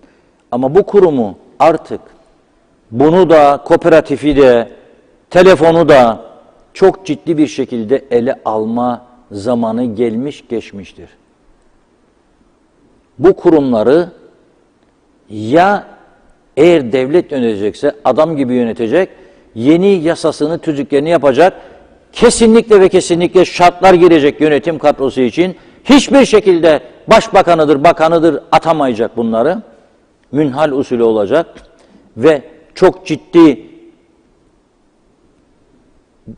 başarı belgeleri istenecek. Yahut da bunları özelleştirecekler ama ciddi bir denetim altında halkın haklarını, devletin haklarını koruyacak şekilde. Başka bir çare yoktur. Ha birisi gelip bu elektrik kurumunu bu halde veya telefon dairesini alır mı? Ben olsam almam. Hele telefon dairesi. Düşünün siz yeni apartman yapıyorsunuz veya bir ev, sizden o inşaat için telefon haracı isterler. Ben buna haraç diyorum. Çünkü sen bana hizmet vermiyorsun. Hizmet vermediğin bir yerden haraç istiyorsun demektir sen. Hadi gel bağla telefonumu, aldın benden parayı, bağlayamam diyor. Niçin? Sana verecek hattım yok o bölgede diyor. O zaman ne işin var senin, ne görevin var? Arıza bir hafta, 10 gün, 15 gün bakmadıkları oluyor. İnsanlar perişan. Yağmur yağdı mı hatlar kesiliyor, teller kopuyor. Ve bu şekilde biz ısrarla ideolojik şeylerle, meselelerle yürütmeye çalıştık. Buraya kadar geldik. Bundan sonrası Allah kerim, amin ve Funda Hanım. Evet, buyurun. Geçelim. Çok giden oldu ama ilk şu an Hasan Kasapoğlu'nun mesajını görüyorum. Kuzey Kıbrıs'ta daha 3G mi demiş. Kuzey Kıbrıs'ın işi telgrafın telleri. Mehmet Akın 1 Nisan'da protestolar başlıyor. Hükümet için düşünceleriniz nedir Reşat Bey? Dedi. Oytun Andaş, Türkiye'den kabloyla elektrik istiyoruz. Neden zorlamıyoruz? Reşat Bey, gerçek yerine neden hayalini istiyoruz? Evren Yüksel, Almanya Hamburg'dan yayınlarınızı birkaç burada yaşayan Türklerle paylaştım. Duyduklarına inanamadılar. Biz Kuzey Kıbrıs'ı böyle bilmiyorduk diyorlar. Nazime Nalbant, Diyalog TV'mize emeklerini hiç acımadan her gün bizlerlesiniz. Ağzınıza, yüreğinize sağlık. İnşallah bu sıkıntılar elbet geçecektir. Aydınlık günler doğacaktır. İyi, mutlu akşamlar dilerim. Bu olan karanlıklar Kıbrıs'ın üstünden kalksın artık lütfen diyor. Yarın yine buluşmak dileğiyle. Nihat Cüce Kocaş, Reşat abi severek izliyorum, takip ediyorum. Kıbrıs'ımızı düşünüyorsunuz. Ekonomiyi ele alın, turist gelsin, ekonomi canlansın diye uğraşıyoruz. Ama hükümetimiz turist gelmesin diye uğraşıyor. Elinden gelen zammı da yapıyor. Ömer Bozkara Vezirler, çok güzel bir konuya değindiniz. Sayın Arıklı elektrik bilgisi neydi demiş, bakan oldu. Büyük Yılmaz'ı da eleştiriyor. Emekli astsubaydı. O da yönetim kurulu başkanı oldu. Ne kadar bilgileri vardı? Elektrik hakkında belki de kurumun bu duruma düşmesinin çok doğru dediniz. Bu sefer de Doktor Ali Pilli Enerji Bakanı olsun demiş, tam olsun. Aydoğan Yılmaz, evet Sayın Reşat Bey, senin gibi gazeteci yok. Çünkü çok doğru yayın ve yorum yapıyorsun. Ağzına sağlık, seviliyorsun. Mehmet Akın, ülkede olağanüstü hal bir durum yok ama elektrikler her gün kesiliyor. Ersen, bu durumdan memnun mu? Daha ne kadar karanlık günlere götürecekler bizi, halk olarak merak ediyoruz. Doğan Falyalı, nasıl iştir bu demiş. Kimse kimsenin halinden anlamaz oldu. Hele hele sevgide, saygıda. Eskidense yandı da yandı. Vay be diyor, rüyanda görse hayırdır denilmeyecek. Nasıl gelindi bu hale? Bilen bizi de bilgilendirsin demiş. Abi Hüseyin, Reşat Bey bugün tam formundadır diyor. Kıbrıs Türk'ünün en büyük karakteri. Evet, dedikoduculuktur. Salih Taner, İskele'den selamlar, saygılar. Reşat Bey, dün eşimin yaptırdığı PCR testi pozitif çıktı. Tekrar İskele Belediyesi bünyesinde kurulan test merkezinde yeniden yaptık. Dün sabahtan bu saate kadar sonuç bildirilmedi. Sağlık Bakanlığı'nın test sonuç birimine online olarak başvuruyorum. Test sonucum daha çıkmadı diyor. Evde eşimle kapandık. Yarın sabah tekrar teste gideceğiz. Ne söyleseniz haklısınız. Ali Dereseven, Ersan Başkanı nerede? Niye sesi çıkmıyor? Canlı yayına bağlayın, çıksın, bir açıklama yapsın. Bu ortamdan mutlu mu? Herkesi tehdit etmeyi çok iyi biliyor. Elektrik borcunu ödemeyen tüm kurumların elektriğini keseceğini söylüyordu. Çıksın, açıklasın bakalım, elektrik borcu ödemeyen hangi kurumların elektriği kesilmiş. Yüksel Öner, emekliler zor durumda, aç durumda Reşat Bey. Bu özelden emekli olanlar nasıl geçinecek? Yeni ayrılan emekli 3.500 lira alacak. Asgari ücretin de altında. Emekli maaşı olmaması lazım. Saygılar demiş. Mustafa Deveci, iyi akşamlar Reşat Bey, Funda Hanım. İstanbul'dan şu anda arkadaşım Emel'in yanındayım diyor. Sizlere selamlar, yakında Kıbrıs'tayım. Ayşe Almira Aksu, UBP, YDP, DP hükümeti koyduğu vergiyle Rum'a hizmet ettiğinin farkında değil. Çünkü artık güneyden kuzeye değil, kuzeyden güneye alışveriş akımı başlayacak. Bunlar milliyetçiymiş yazdı. Erol Topçu hayırlı yayınlar diliyor Mustafa Özcan'da. Gaye Kök, oh bir iyi gelsin bunlara, doymadılar zam yapa yapa. Şimdi biz de gidip güneyden alışveriş yaparız. 2 yıl pandemi, kapanmayan tek yer marketler. Yine şikayet, hep şikayet. Vatandaş ne yapsın diyor. Şebnem Taran, bravo Reşat Bey, iyi ki varsınız. Kimse gelmeyecek artık, geçinemiyoruz. Artık ne yapacağız? Bu kadar vicdansız bir devlet dedi. Kudret Eris, bana göre bu zamlarla her şey kilitlendi. Alıcı alamıyor diyor, satıcı satamıyor. Maliye bu şekilde kurtulamaz. Kazım Doğan, tek çözüm basiret, feraset, herkes eşitlik ve adalet demiş. Pardon. Ali Dere Seven, Maliye Bakanı borcun 9 milyara çıktığından bahsediyor. Peki bu doğruysa çalışanlara niye hala daha ek mesai yaptırıyorlar? Niye örtülü ödenek ve lüks hizmet araçları kullanmaya devam ediliyor? Bunların bir açıklaması yok mu demiş. Ahmet Alkaş, bakanların, çakalların yaptığı haksızlıkların, rüşvetleri, yolsuzlukları bu halk çekmek zorunda mı? İnşallah demiş, bir dilim ekmeğe muhtaç olurlar. Türkiye'deki yetimlerin, gariplerin hakkı çıkıyor. Allah büyüktür. Şebnem Taran, acil asgari ücrete zam gelmesi lazım. Acil bittik. Osman Mene, iyi akşamlar, kolay gelsin demiş. Cengiz Boyacı, bütün kurumları batmış, iflas etmiş bir devlet halkına sadece zulüm verebilir. Gelecek yerine dibe gidiyoruz. Salih Engin, ülkeyi batırdılar, zam, başka bir şey bilmezler. İlker Çetin, her gün sizi severek izliyoruz. Buradan Ersin Tatar Bey'e seslenmek istiyorum. Ülkenin bu durumu hakkında diyecek bir şeyleri yok mu? Bu halkın karşısına çıkıp bir şeyler demesi gerekmiyor mu? Diyecek bir şeyleri yok mu? Ülke bu hale gelsin diye mi oy verdik? Oytun Andaş, merak etme demiş, etmeyin. Rum halkı 10 sene evli, tüm kudretiyle hata yaptı, masada kaybetti. Bizde şu an 100.000 Avrupa kimliği var, kuzeye ve güneye hakim. Allah'ın izniyle yeni dönemde de tüm Türk vatandaşları Avrupa kimliğine sahip olacak diyor Oytun Andaş Bey. Emine Mülayim, bence bu kadar içkiyi halk almadı demiş. Ayın sonu kimde var öyle para? Mehmet Kurtulmuş, bütün kurumlar batağa sürükleniyor. Hükümetin umurunda bile değil, yazıklar olsun. Fevzi Ogelman'da halk salatalığı boş versin. Hiçbir faydası yok, yemeseniz de olur. Belgin Rıfat, yağ, pirinç, kuru fasulye, şeker, süt, et ürünleri, tavuk, yumurta, kahve ucuz. Ne kaldı ki?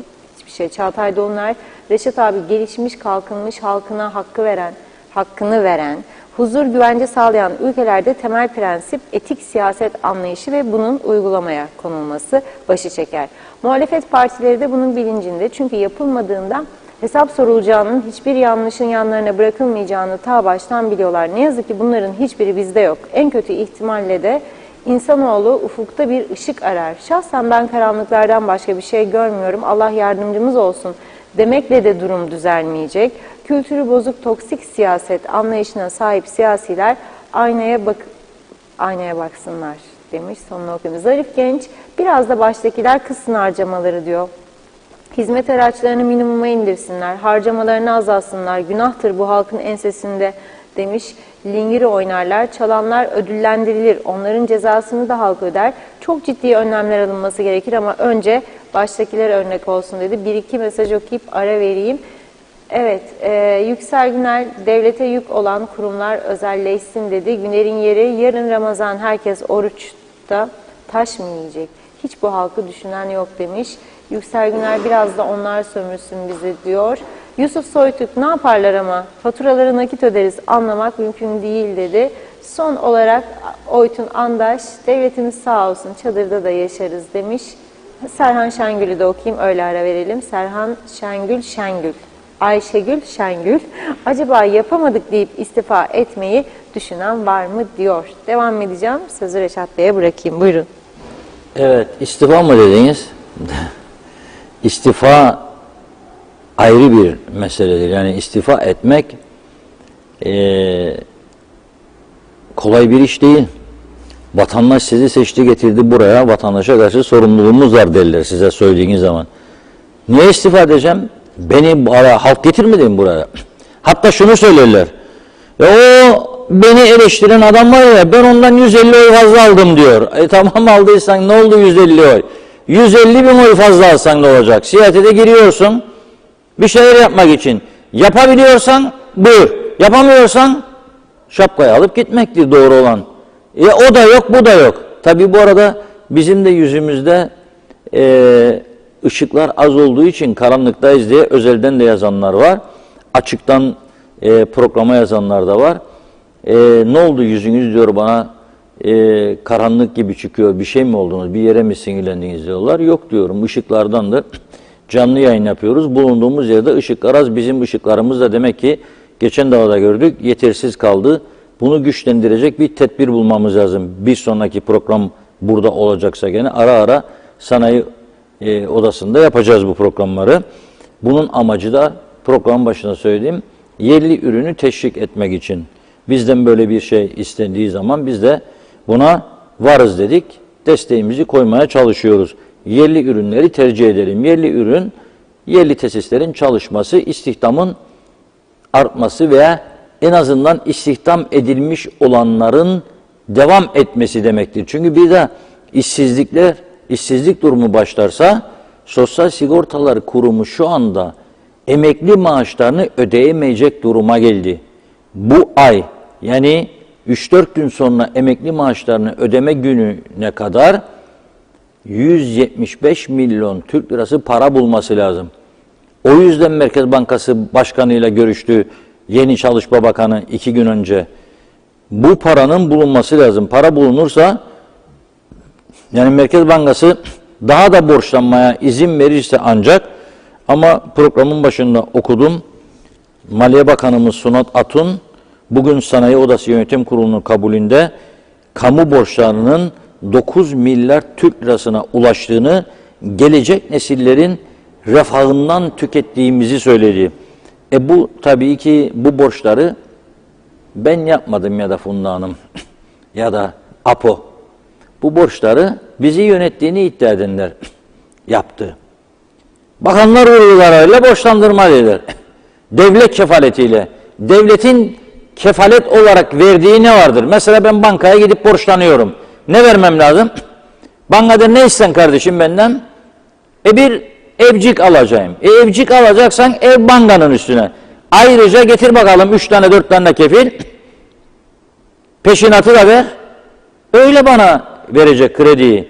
Siz ne veriyorsunuz bankalara devlet kefaletiyle dediğinde? Girne Galesi'ni mi veriyorsunuz? Balapayis Manastırı'nı mı? Neyi? Ne o bizimdir ne o bizimdir. Neyi veriyoruz? Bilmiyorum. Ama verecekleri bir şeyler var gibi geliyor bana hala da. Mesela makam otolarını verebilirler. Ödenmediği takdirde. Onlar da kaç para edecek? 10 tane, 12 tane, 15 tane araba ama 5.000 tane resmi hizmet aracı var mesela. Banka kabul eder mi? Rehaları çoğu dökülür vaziyette. Bilmiyorum. Rehaları yazdı birisi, izleyicimiz. Evet, rehalar, ben olsam bu ülkeyi yöneten sabah uyandığında herkes açık artırmada bulacak rehaları. Efendim ben nasıl gideceğim eve? Siz beni gece vaktine kadar işletirsiniz diyormuş üst kademedekiler. Arabacığınla gideceksin. Tomohilciğinle gideceksin arkadaş. Geleceksin arabacığınla gideceksin paşa paşa. Yok ki ben sana arabada vereceğim, şoför de vereceğim. Yüksek maaşını zaten alıyorsun, helal olsun. İyi günlerde kullan.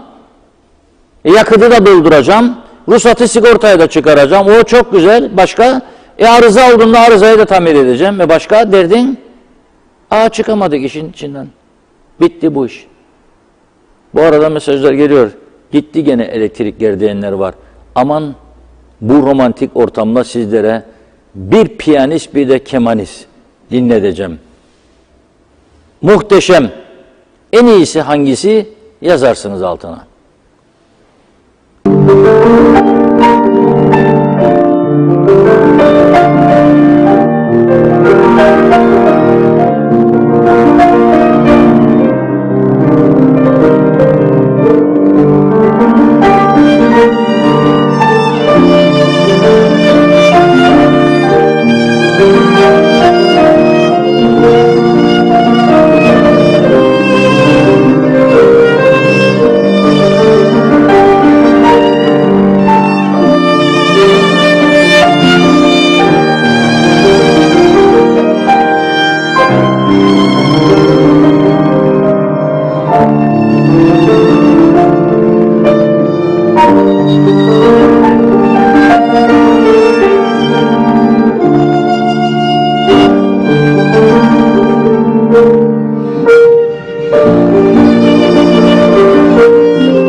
Evet, hangi müzisyeni dedim yani daha çok beğendiniz? Piyanoyunun tuşlarına basan bayan mı yoksa gıy gıy yapan arkadaş mı? Birileri diyor ki bunlara zurna dinletmek lazım, zurna diyor. Tamam da bir Mehmet Kurtulmuş vardı. Gün bada gün vururdu davula, yanında da zurnacı yollardı. Mehmet Kurtulmuş da bir yerlerden kurtulamadı galiba, yollayamıyor son zamanlarda. Ama davul zurna pek az derler. Anlayana sivrisinek saz, anlamayana davul zurna pek az. Bazıları davul da çaldırsak, zurna da çaldırsak anlarsa anlar, anlamazsa anlamaz. O yüzden onu böyle geçelim. Elektrikler şu anda gitmeye başladı. Onu düşünelim ve üşünmemek için örtünelim diyorum. Bugün aslında biz böyle bir ülkede yaşamamış olsaydık, bizim gazetecilik anlayışımız, bizim yayıncılık anlayışımız neyi gerektirir normalde biliyor musunuz? Çünkü sadece KKTC sınırları içinde geçerli bir yayıncılık anlayışımız yoktur asla. Bütün dünyayı da takip ediyoruz. Yabancı ülkelerde de görevler yaptık. Ama bu ülke bizi o hale getirdi ki, şimdi her gün zam olan bir ülkede, elektriklerin her gün kesildiği bir ülkede, fakirleşmenin hızla arttığı bir ülkede, sanayicinin, çiftçinin, köylünün, hayvancının iflas noktasına geldiği bir ülkede elbette iç sorunlar ağır basıyor. Ve mecburen ondan başlıyoruz. Yoksa bugün dünyanın gözü neredeydi? Brüksel'de. Ne vardı? NATO zirvesi. Cumhurbaşkanı Sayın Erdoğan da orada. NATO liderleri orada toplandı. Güzel bir aile fotoğrafı çekildi. Ve Ukrayna Savaşı'nı görüşüyorlar. Dünyanın gündemi şu anda bu savaş meselesi. Ve birçok ülke etkilendi bu işten ve daha da etkilenecek. Onu konuşmamız lazımdı. Ama biz ne yaptık? Kendi sınırlarımız içerisinde kalmak zorunda kaldık. NATO zirvesinin sonuçları son derece önemli tabii. Bunları da takip ediyor olacağız ve izlemeye devam edeceğiz. Ama en büyük dileğimiz de bu savaşın bir an önce sonuçlanması. Çünkü savaş iyi bir şey değildir. Kandır, gözyaşıdır, kayıptır. Ve aynı zamanda sadece can, mal kaybı değil, ekonomik açıdan da yarattığı tahribat çok büyüktür. Bugün düşünün siz birçok ülke Rusya'dan ve Ukrayna'dan malzeme alıyor. Türkiye'de buğdayını %85 Rusya, %15 Ukrayna'dan alıyor Türkiye. Biz de buğdayımızı, ekmeklik buğdayımızın %100'ünü Rusya'dan alıyoruz. Ve stoklar ne durumdadır şu an bilmiyorum ama çok uzun süreceğini tahmin etmiyorum. Yani savaş başladığında bazı 3 tane firma var. Bir tanesinde 4 aylık, diğerlerinde 10'a yakın veya daha az miktarda bir stok vardı. Şu an nedir? Net olarak bilmiyoruz ama öğreneceğiz bunu da. Sizlerle paylaşacağız. Dolayısıyla iç konulara odaklanmak zorunda kaldık ve bu iç sorunları gündeme getirdik. Tekrar ediyorum,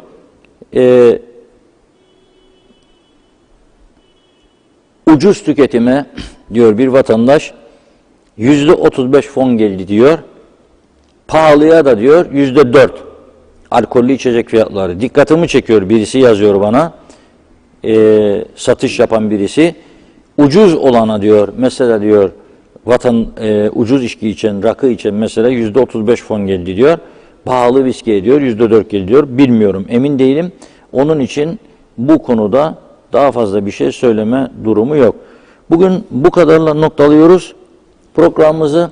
Yarın inşallah maşallah yeniden birlikte olacağız. Müzisyenler konusunda yazmaya devam ediniz.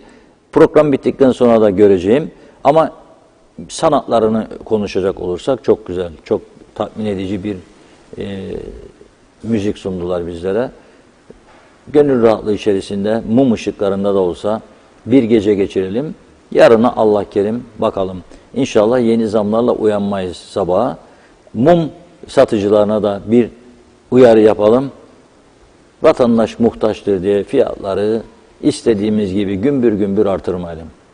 Çünkü bu zor günlerde en önemli konu dayanışmayı bilmektir. Dayanışmayı becermektir. Bunu becerebilirsek ne mutlu bizlere. Erfun Hanım. Evet, son birkaç mesaj var. Dilerseniz Buyurun. onları da hemen okuyayım. Farklı isimlerden okuyayım. Süleyman Ege, halkı bildirmek gerekir. Bu halk sokağa inmeli. Yanı sıra bu soygun düzene de karşı en önemlisi bu demiş. Mücadelede bunlara vergi de vermeyeceksiniz. Para yok, bakalım ne yapacaklar? Mazeret yok, para yok. Yüksel Öner, Karayolları, Telefon Dairesi, Kıptek, PTT ve birçok yerde özelleşme başlasın diyor. Cemal Sinekçi, bu kurumları batıran kimse neden hesap sorulmuyor? Devlet daireleri ödemez diyorlar. Neden ödemiyorlar? Bu borçları halk mı ödeyecek dedi. Evet, Mehmet Uluçaylı, telefon kablosu koptu. Hala daha yere düşmeden telefon dairesi arıza ekibi anında müdahaleyle kabloyu bağladılar diyor. Evet, Sonay Tarsuslu, memleketi yediler hem de bizi, yeter artık bizim günahımız ne diyor o da. Kamil Basmacı, yarın aldığımız nefes için bile hükümet bizden para isteyecek. Mehmet Bozyer, geçinemiyoruz Reşat Bey, 3 çocukla ev kirası, elektrik, su, hayat gerçekten çok pahalı olmuş. Ne yapmamız lazım? 3 çocuk, eğitim hayatını sürdürmek de zor oluyor. Ali Taner Kocan'a, elektrik kurumu yalnız para istiyor. Mausa'daki kuruma 10 defa bildirdim, sokak lambaları yapmadığı için gelen giden yok demiş. Hasan Nihat Erduran, global kriz daha sürecek, yüksek vergi iyi oldu. Şimdi sendikalı, işçi, memur ve emekli daha kolay ödenecek. Böylece çarşı esnaf ekmek yemeye, geçinmeye devam edecek. Ambargolu ekonomi idare edip geçinecek. Kriz bitene kadar kim gelirse gelsin değişik bir şey olmayacak demiş. Devir, tasarruf devri. Servet Tülek, kendimiz ettik kendimiz ağlarız diyor. Abey Hüseyin, Kıbrıs sorunu çözülmeden her şey hikaye. Vedat Özkan, evet, kasada para olması için yatırım, üretim şarttır. Siyasilerin hepsi boş konuşuyor. Ayşe Almira Aksu, Sayın Cumhurbaşkanı Tatar'a yılın devlet adamı ödülünü aldı. Sayın Başbakan da Rum tarafında yılın devlet adamı ödülünü hak etti. Ne de olsa Rum ekonomisini kurtaracak diyor. Evet, bakalım Şerife Tunceli, bugün Lapta'da 3 kişi yemek yedik, 330 lira ödedik, ne olacak halimiz dedi. Oktay Değirmencioğlu da acil olarak anaya gidecek, ekip hazırlanın diyor. Vedat Özkan, siyasilerin hepsi ateşten gömlek giyip ellerini taşın altına koymuşlar. Ne gömlek ne taşmış arkadaş, sıkıysa bir maaşlarını devletin kasasına bağlasınlar diyor. Mehmet Uluçaylı, yerli ürünleri desteklemek için seferberlik gibi üretimi destekleyip tüketmeliyiz. Mehmet Bozyer, hayat çok pahalı, geçinemiyoruz diyor. Evet, bakıyorum. Harbiye Mene, elektrikler kesildi saat 6'da ve sabaha yakın geldi. Paramızla rezillik yazmış. Evet, bakıyorum. Selçuk Özenli, satılacak Maraş'ta vakıf malları var ya diyor. Onları ödeyecek para bulurlar.